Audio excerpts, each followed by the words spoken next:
Bonjour, aujourd'hui je vous invite dans le parc national des Calanques de Marseille pour une superbe randonnée, surtout dans les Calanques de Sugiton et des Pierres Tombées, où l'on pratique le naturisme, entre autres.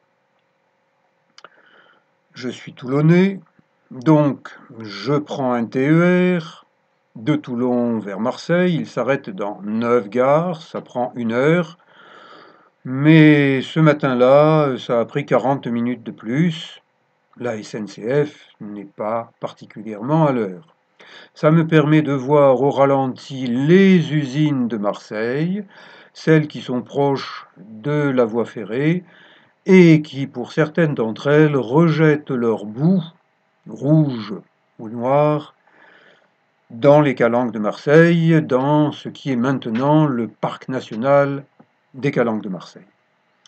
Au bout d'1 h 40, arrivé plan-plan en retard à la gare Saint-Charles, une très belle gare qui a été réinitialisée, comme on dit maintenant en langage informatique, rénové, tout ce qu'on veut, et il y a sur le parvis de cette gare Saint-Charles une exposition photo que je vous invite à voir sur ma chaîne YouTube. Pour l'instant, très peu de gens sont allés voir cette vidéo consacrée à une expo photo gare Saint-Charles à Marseille. Je prends le métro, il n'y a que 2 lignes. Je prends la 2, direction Sainte-Marguerite, un beau métro, tout beau tout neuf, pas de tag. J'en ai pour quelques minutes, puis je ressors sur un rythme de Marseillais, c'est pas un rythme de Parisien. Dans le sud, on a le temps de prendre le métro, d'en sortir. Je sors au rond-point du Prado, non loin du stade où l'OM joue de temps en temps un jeu de ballon, je ne sais plus trop le nom, je crois que c'est du foot, mais je suis pas sûr. Je préfère le ballon oblong du rugby.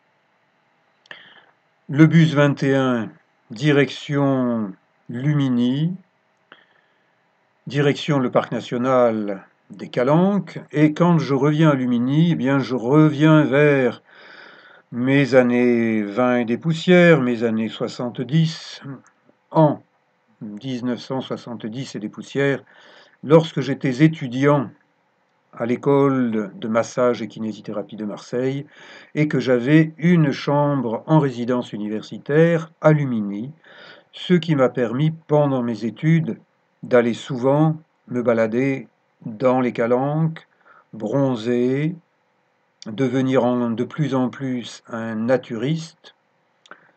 J'ai eu une vidéo et plusieurs vidéos au sujet du naturisme, n'hésitez pas à aller visiter ces vidéos qui montrent des lieux où l'on pratique le naturisme, le nudisme, mais qui ne montrent pas des gens nus. À part moi pour dire qu'il y a un corps nu pour parler de nudisme et de naturisme. Les Calanques de Marseille qui attirent maintenant 3 millions de visiteurs par an. C'est une manne touristique pour la région sud, pour Marseille. Un sentier des Calanques explique aux visiteurs avec des panneaux très bien faits la naissance des Calanques, leur évolution, ce qu'on y trouve, ce qu'on y fait et ce qu'on ne doit pas y faire. Par exemple, on ne doit pas passer par là, parce que si on descend, c'est au cimetière que l'on va. Donc, faire très attention, rester là où il faut rester. J'ai avancé de une dizaine de mètres pour vous montrer ce promontoire magnifique, la calanque de Morgiou avec sous l'eau la grotte Cosquer et ses animaux préhistoriques. d'une époque où l'eau n'était pas à cet endroit. Et je vous invite à descendre à Sugiton. Sugiton, c'est la calanque la plus accessible. Ce petit sentier emprunté par des centaines et des milliers de randonneurs est un peu, je dirais, usé. Attention, c'est glissant, mais il y a une piste large, bétonnée au départ, caillouteuse ensuite, que l'on peut prendre. Donc, la calanque de Sugiton est une calanque où presque tout le monde peut descendre. Quand je dis presque tout le monde, il s'agit de gens qui sont sportifs, en bonne condition physique, dans un état normal, tout simplement. Des falaises, une voûte, des rochers, une végétation méditerranéenne qui craint le feu, donc si vous êtes fumeur, eh ben, restez chez vous, ou alors n'emportez pas votre paquet de clopes, parce que interdiction absolue de fumer, danger maximum. Danger aussi et interdiction d'aller là où je suis en train d'être, pour vous montrer des lieux où je ne devrais pas être, d'après le parc. Mais comme je venais ici quand j'avais 20 ans, avant que le parc ne soit né, eh bien aujourd'hui, à 69 ans, je continue à aller là où j'allais plus jeune, jusqu'à ce que je ne puisse plus y aller, ou bien qu'il y ait des CRS en armes pour interdire l'accès aux randonneurs. Il y a un torpilleur, vous voyez, ce rocher s'appelle le torpilleur, 15 mètres de haut, une centaine de mètres de long, il est en mer, il marque un peu la limite entre la zone où l'on ne pratique pas le naturisme, cette zone-là, qu'on appelle, nous naturistes, une zone textile. Textile, ça veut dire porter un maillot, se baigner avec un maillot, un caleçon, un short. Heureusement, on n'a encore jamais vu de Burkina machin chose kini. On voit des bikinis, 2 pièces, des monokinis, topless, pas de soutien-gorge. Et 100 mètres plus loin, dès qu'on a passé le cap correspondant au rocher torpilleur, eh bien, on entre dans la zone des naturistes. Naturiste ne veut pas dire systématiquement nudiste. Un nudiste, c'est quelqu'un qui se met nu, par exemple, dans son jardin. C'est un nudiste dans son jardin, mais ça n'est pas un naturiste. Les gens qui viennent ici, qui venaient avant, les tout premiers naturistes, c'était dans les années 20, eh bien, c'était pas la mode, il n'y avait pas la télé, ça n'existait pas, il n'y avait surtout pas Internet, et on venait parce que des amis y allaient, et ces gens-là qui venaient en marchant pendant 1 heure et demie, et aujourd'hui on marche toujours pareil, en 1 heure et demie, profitaient de la nature avec un N majuscule, la nature dans toute sa splendeur, et ils se mettaient nus parce que la nature de l'homme et de la femme, c'est d'être nu. Donc, s'il n'y a que des gens nus autour des gens nus, eh bien ça passe très bien. Et c'est du naturisme. Et éventuellement pour les gens qui viennent et qui n'ont pas un branchement avec la nature, qui ont leur iPhone à la main, leur baladeur dans les oreilles, bon, eux ce sont des nudistes, simplement ils viennent bronzer. Ça c'est une bouée qui a eu une fracture du crâne, hématome cérébral, elle est morte. Bon, il faudrait quand même l'enlever. Et les naturistes aiment la nature. Donc ils ont amené des boutures, des petites plantes, ici des aloès. Savez-vous qu'un aloès, ça fait une seule fleur dans sa vie, à la fin de sa vie, au bout de 25 ans environ. Ça fait des graines et ça meurt. Bien, attention, dans ce secteur, on peut mourir. Un naturiste est mort il y a une douzaine d'années ou 13 ans, un dimanche, en février. Alors pour venir en février dans les Calanques, il faut vraiment être naturiste, parce qu'il y fait quand même un peu frais. Et il a entendu craquer un rocher, il a voulu récupérer son sac, et on m'a dit qu'il a été écrasé en même temps que son sac. Donc cette zone où les naturistes aiment venir toute l'année s'appelle les pierres tombées. Et pour qu'on l'ait appelé les pierres tombées et qu'on continue à l'appeler les pierres tombées, c'est que les pierres tombent. Et il continue à en tomber, il en est tombé beaucoup depuis la mort de ce naturiste. Donc ce secteur est interdit. Sauf aux gens qui passent par là et qui, comme moi, vous montrent rapidement qu'il vaut mieux ne pas séjourner, ne pas stationner. Sinon, si on vous écrase, n'allez pas dire que vous ne le saviez pas. Ce n'est pas du nudisme qu'on pratique ici, c'est du naturisme.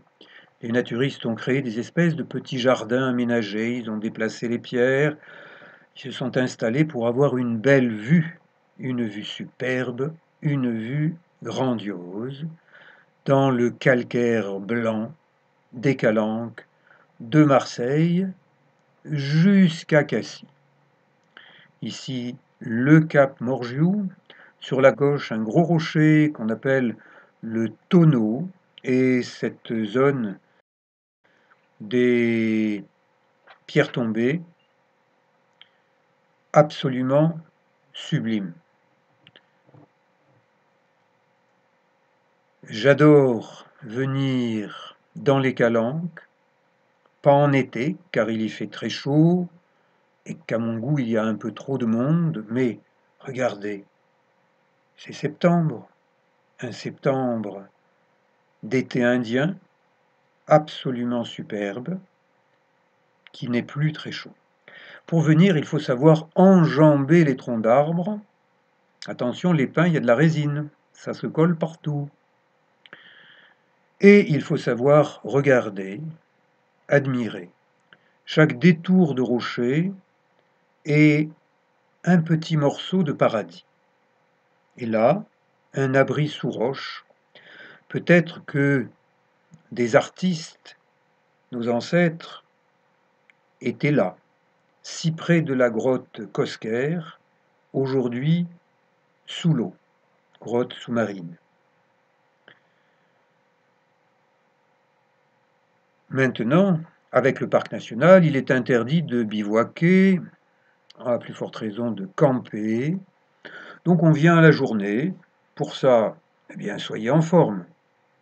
Si vous l'êtes, comme moi encore, à 69 ans, vous pourrez visiter une calanque, celle de Sugiton, puis celle-là, les pierres tombées.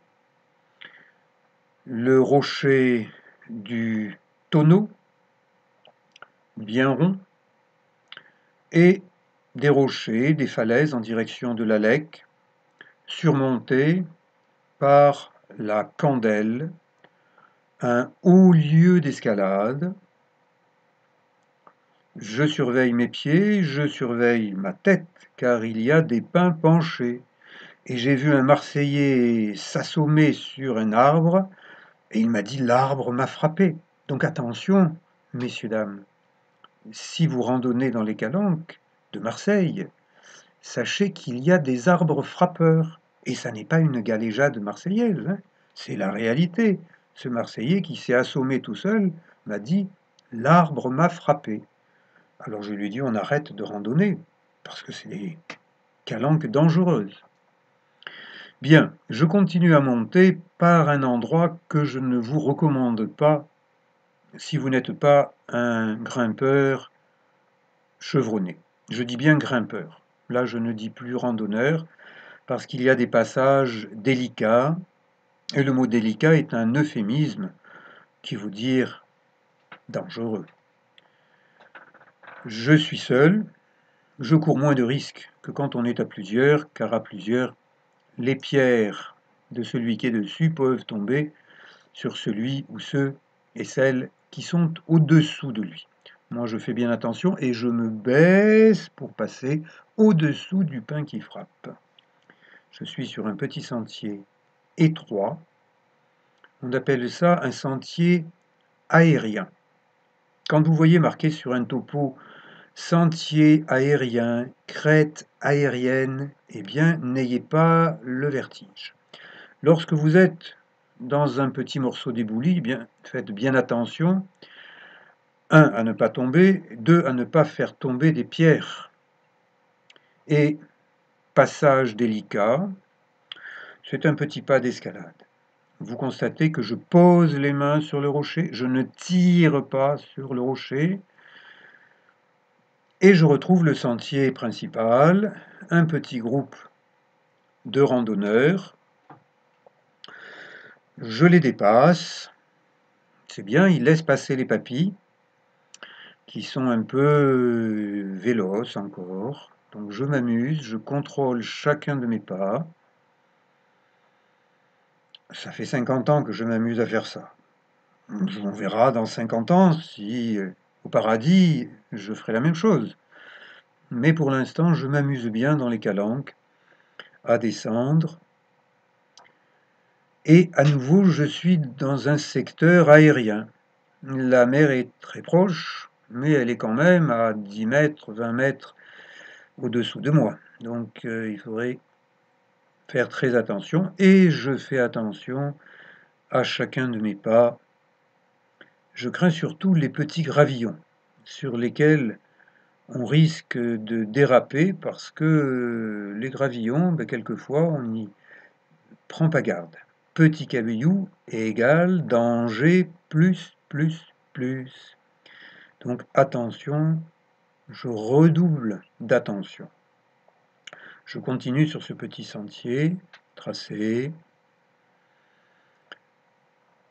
J'aperçois un bateau de promenade pour touristes qui vient de Cassis. Cassis est un très joli petit port.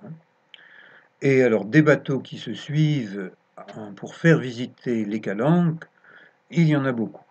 Pour l'instant, je ne me sens pas encore assez vieux pour prendre le bateau, mais je crois que je le prendrai une fois cet hiver pour vous montrer, en les filmant, les calanques vues d'en bas, vues de la mer. Vues de la mer, je vous les ai déjà montrées. J'ai une vidéo en ligne sur ma chaîne YouTube qui montre que je nage avec palme masque tuba dans les calanques. Cette descente, je vous la déconseille. Là encore, il faut être un grimpeur et savoir grimper en désescalade pour l'emprunter. Donc si vous n'en êtes pas capable, n'essayez pas parce que c'est dangereux. Restez sur un petit morceau de sentier, enjambez les pins, respectez la végétation. Il n'y a que quand un arbre est mort que je me permets de marcher dessus. Et j'avance vers l'endroit où j'ai envie d'aller, les dalles quasi horizontales de la Lek. Aujourd'hui, il y a beaucoup de mer. C'est pas le moment de nager n'importe où, n'importe comment, parce que on peut se jeter à l'eau. Il n'est pas dit que l'on puisse sortir de l'eau sans être laminé par les vagues sur les rochers. La Candelle et ses falaises qui dominent tout le paysage dans ce secteur du parc national des Calanques. Végétation méditerranéenne, quelquefois qui pique. Donc, si vous êtes comme moi en short, jambes nues, eh bien, évitez de vous piquer. Ne rentrez pas dans les plantes, respectez les plantes. Avoir un short, c'est respecter la nature pour qu'elle ne vous pique pas, pour qu'elle ne vous gratte pas. Paysage absolument superbe, mais je suis dans une voie sans issue. Je remonte et ces rochers qui sont englobés dans de la terre, on appelle ça du conglomérat, c'est excessivement dangereux, ça peut tomber. Et donc, dans les calanques, il y a des rochers qui risquent de tomber, mais il n'est pas interdit de randonner là où il y a des rochers qui risquent de tomber. On vous dit simplement, faites attention. Alors que dans le Var, au niveau de la Seigne-sur-Mer, eh bien, maintenant, il y a des secteurs de randonnée, de sentiers littoraux qui sont interdits à cause de chutes de pierres. Donc, voilà. Je touche presque au but. J'ai rencontré un randonneur, je lui ai prêté ma caméra en disant faites un plan, et puis mais qu'est-ce que je fais de la caméra, etc. Bon, allez. Je grimpe la récupérer, je redescends. C'est juste un petit test supplémentaire qui me permet de constater qu'à l'approche de mon voyage retour vers le Népal et les Annapurna, eh bien, pour un papy de 69 ans, ça va. J'ai encore un bon rythme de marche et on va voir si ça peut se prolonger. Je suis en train de faire ce qu'il faut pour rester en forme au long cours. Puisque je suis dans une zone naturiste, eh bien, j'ai enlevé le bas, j'ai pris mon masque, mon tuba, je regarde attentivement la mer avant de m'y jeter les pieds devant, mets la tête sur les épaules, et 1, et 2, et 3, et plouf. Eh bien, en septembre, dans les Calanques, l'eau est un peu fraîche. J'ai la chance de ne pas craindre l'eau fraîche parce que j'y suis habitué. Je vous montre maintenant une grotte peu connue, la grotte de l'œil de verre, parce que la calanque de l'œil de verre et le pas de l'œil de verre, c'est juste à côté, vous le verrez dans une prochaine vidéo. Grotte de l'œil de verre, une grande grotte au départ, une petite grotte ensuite. Attention quand il y a des vagues, quand il y a du ressac, c'est dangereux. Je suis un ancien maître nageur sauveteur. Je mesure les risques quand je nage. Je mesure les risques quand je marche, quand je crapahute, quand je grimpe. Je ne suis pas fou, même si certains peuvent se demander si je le suis. Eh bien non, je ne suis pas fou. Je me suis bien baigné et maintenant voilà mon petit secret, un exercice de yoga réchauffant que j'ai inventé lorsque j'avais 20 ans pour me baigner en Méditerranée en hiver quand l'eau descend à 12 degrés.